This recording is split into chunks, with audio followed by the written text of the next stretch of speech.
प्रधानमंत्री मोदी जब भी कोई भाषण देते हैं, टेलीप्रॉम्प्टर उनके सामने होता है। इसमें तो कोई डाउट नहीं है कि वो भाषण अच्छा देते हैं, लेकिन क्या वो टीपी के बिना एक शब्द भी नहीं बोल सकते? ये सवाल खड़े हो रहे हैं क्योंकि विदेश में उनको जो जब वो साइप्रस गए थे, वहाँ उनको टेलीप्रॉम्प्टर नहीं मिला, तो मोदी जी को बार-बार नीचे देखकर लिखा हुआ पढ़ने की कोशिश करनी पड़ी। इसका अब जो हमारे जो विपक्षी दल हैं, तमाम तरह की वीडियो शेयर कर रहे हैं और क्या कह रहे हैं वो मैं आपको दिखाऊँगी, लेकिन सबसे पहले मैं मोदी जी का वो छोटा-सा वीडियो दिखाना चाहूँगी।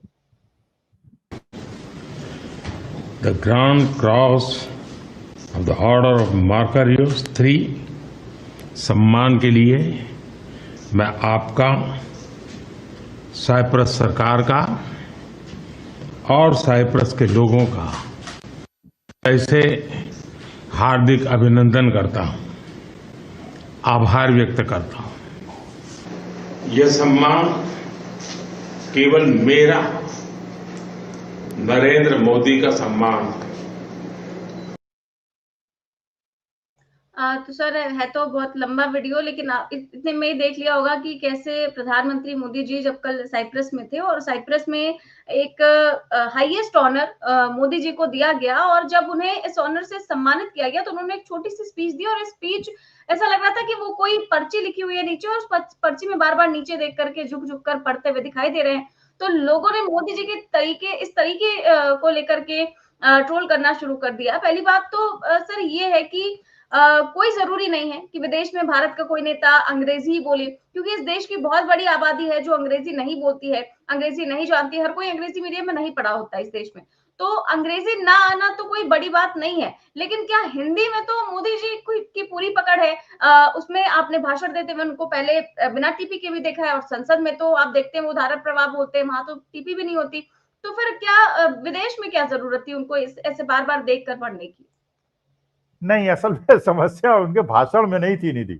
भाषण तो दे देते बिना टेलीप्रॉम्प्टर के। जो समस्या मैंने नोट की है, जो इनाम उन्होंने लिया है, मैंने दिया नहीं गया, जो उन्होंने लिया है, वो इनाम का जो नाम था वो इतना डिफिकल्ट है उसको बिना रटे, या तो रटने का टाइम नहीं है क्योंकि बाकी भी बहुत सारे इश्यूज हैं, तो अब उसका इनाम का नाम ही इतना डिफिकल्ट है पढ़ना, तो इसलिए वो पढ़ रहे थे। अच्छा, उसमें कोई शर्म की बात नहीं है, कागज सामने रख के पढ़िए भाई, मानी बात है, हम भी समझ जाएंगे इनाम का नाम इतना डिफिकल्ट है कि किसी भी एंटायर पॉलिटिकल साइंस के पोस्ट ग्रेजुएट के लिए उसको याद करना बड़ा मुश्किल है, तो उसमें समस्या नहीं है। अच्छा ये बताइए, साइप्रस की पूरी जनसंख्या निधि कितनी है? कितना बड़ा देश है ये बड़ा छोटा सा देश है और इसकी पॉपुलेशन बहुत कम है। इसकी विशिष्टता केवल एक है जो मैंने कल बताई थी, दो हैं, बल्कि दो विशिष्टताएं हैं। पहली विशिष्टता यह है, ये टैक्स हेवन है। यहां ब्लैक मनी का भंडार, लोग जाते हैं ब्लैक मनी जमा कराते हैं और जितना हवाला ट्रांजैक्शन है वो मॉरिशस से और इससे होता है। तो ये एक प्रकार से, अब क्या वजह थी मोदी जी वहां क्यों गए, आई डोंट नो भाई। और बड़े अच्छे अच्छे देश हैं, बड़े बड़े देश हैं, बड़े ताकतवर देश हैं, लेकिन वहां गए एक कारण तो ये हो सकता है कि अब क्योंकि जो हैफा पोर्ट है जो इजराइल के अंदर पूरी तरह से नेस्तनाबूद कर दिया गया है, वहां पे कुछ अपना जुगाड़ करने गए, आई डोंट नो, मैं केवल स्पेकुलेट कर रहा हूं।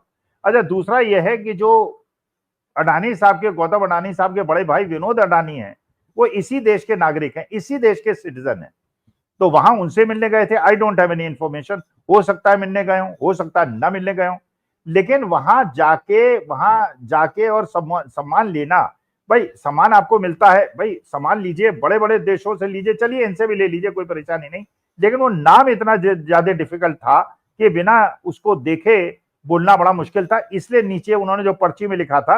लेकिन पर्ची में पढ़ना तो भाई बड़े बड़े नेता जो है पढ़ के बोलते हैं, पढ़ के बोल देते हैं, ये बता देते हैं, और उसके बाद अपना धारा प्रवाह तो आप बोल ही सकते हैं। देखिए, जवाब तो मोदी जी को एक ही देना होता है। जैसे एक अमेरिका के अंदर एक जर्नलिस्ट ने पूछ लिया था, पूछा कुछ था, उन्होंने कहा कि भारत एक लोकतांत्रिक देश है। जैसे वो बचपन में ऐसे लिख के लोग रट के चले जाते थे ना, गाय हमारी माता है और ये इसके 2 सींग होते हैं, 4 थन होते हैं और ये दूध देती है, इसके दूध के बल पे हम भारतवासी जीते हैं। तो रटाया वो अपना रट के गए थे कि भारत एक लोकतांत्रिक देश है और हमारे वसुधैव कुटुंबकम हमारा नारा है, हम पूरा। अरे यार, प्रश्न कुछ पूछा, जवाब तुम कुछ और दे रहे हो। लेकिन यहाँ उन्होंने, मेरे ख्याल से जो इनाम मिला है उन्हें, वो इतना डिफिकल्ट प्रोनाउंसिएशन उसका था, इसलिए मोदी जी ने उसको पुर्ची से पढ़ा है।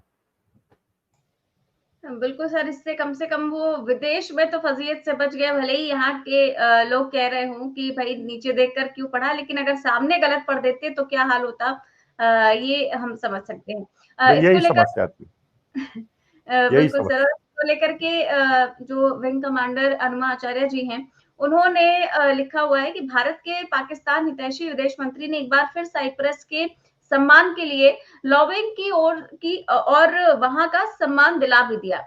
और सम्मान तो मिला, लेकिन यहाँ टेलीप्रॉम्प्टर नहीं मिला, और जब टेलीप्रॉम्प्टर नहीं मिला तो जो भाषण किसी ने लिख कर दिया उसे ही प्रधानमंत्री मोदी अटक अटक कर पढ़ते नजर आए। अब प्रतीक्षा रहेगी कि क्या इस दौरे से भारत और साइप्रस के बीच भारत के हित में किसी व्यापारिक सहयोग या विनिमय की शुरुआत हुई है, या फिर ये यात्रा केवल विनोद अडानी से मुलाकात और साइप्रस के सम्मान मिलने से एक और ऑप्टिक्स की लालसा पूरी करने की भर के लिए थी। तो सर, इन्होंने जो सवाल उठाया है उस पर आप क्या कहेंगे, उसका जवाब आप क्या देना चाहेंगे कि क्या ये किसी व्यापारिक सहयोग या विनिमय की शुरुआत थी, या फिर ये ऐसे ही केवल एक मुलाकात थी?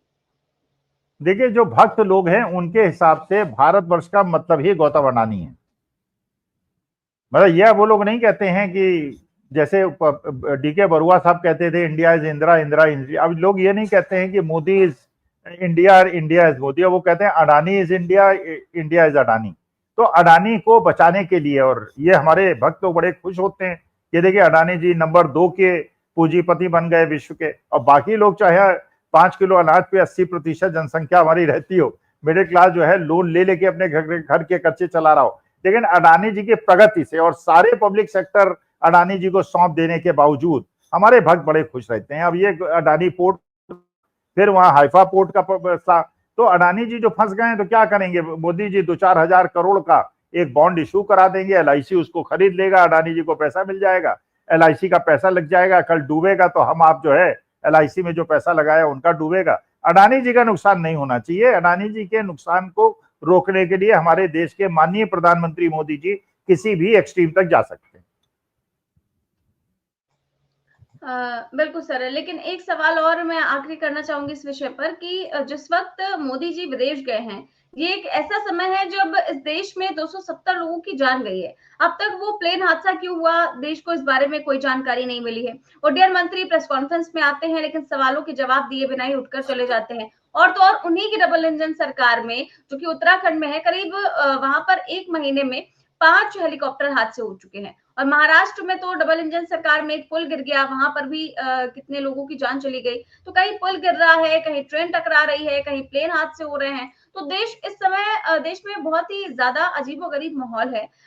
ये एक अजीब सी स्थिति है, देश के आगे आ चुकी है। तो क्या सर इस वक्त में मोदी जी का विदेश दौरा होना जरूरी था? क्योंकि G7 में जाना तो ठीक है, अच्छी बात है कि वहां पर जाना था उनको। हालांकि वहां पर भी इनवाइट कब आया वो सबने देखा है, सारी चर्चाएं उस पर हो चुकी हैं। लेकिन क्या इस वक्त में मोदी जी का विदेश दौरा होना चाहिए था? नहीं, बिल्कुल होना चाहिए था। देखिए, एक आपने वो कहावत सुनी होगी ना कि जहां जहां पड़े चरण पड़े संतन के हुए बंटा था। तो मैं तो माननीय मोदी जी से प्रार्थना करूंगा कि महाराज आप 365 दिन विदेशी रहिए, भारतवर्ष में कम रहिए। देखिए, एक अभी बंगाल के अंदर एक पुल गिरा था, तो हमारे देश के यशस्वी प्रधानमंत्री मोदी जी ने स्टेटमेंट दिया था कि बंगाल के अंदर एक पुल गिरा है, तो इसका माने भगवान ये चाह रहे हैं कि बंगाल की सरकार को बदल दिया जाए। अरे भगवान महाराज मोदी जी ये भी चाह रहे हैं महाराष्ट्र की सरकार को भी बदल दिया जाए, जो आपने चुनाव आयोग के सहयोग से जीता है। गुजरात की सरकार को भी बदल दिया जाए, दिल्ली की सरकार को भी बदल दिया जाए। आपकी तो हर सरकार इतनी निकम्मी। मध्य प्रदेश के उप मुख्यमंत्री जो है आर्मी का अपमान करते हैं, आपके जो नेता हैं, जो गणमान्य नेता हैं, वो सड़क का दुरुपयोग करते हैं। तो मोदी जी, आपको तो भगवान बार बार इंडिकेशन दे रहा है कि मोदी जी आपकी जो डबल ट्रिपल इंजन की सरकार है इसने बर्बाद कर दिया। लेकिन इस बात से मैं आपके सहमत नहीं हूं। मेरे ख्याल से अगर मोदी जी चले जाए, निर्मला सीतारमण जी को भी अपने साथ ले जाए, जयशंकर साहब को भी अपने साथ ले जाए, अमित शाह साहब को भी अपने साथ ले जाए, शायद देश में थोड़ी शांति आ जाए और देश के अंदर शीतलता आ जाए। क्योंकि आप जो है कृपा हमारे देश में बनी रहे भगवान की, यही हमारे भगवान से हमारी प्रार्थना है। बिल्कुल सर, ठीक कहा आपने कि कृपा कोई बनी अवमानना रहनी। तो नहीं की ना मैंने अवमानना तो नहीं की ना। सर कोशिश ये की तो कि ना हो अवमानना। लेकिन बिल्कुल वो चीज जरूर है कि बिल्कुल जहां जहां चरण पड़े संतन के होवे बंटाधार।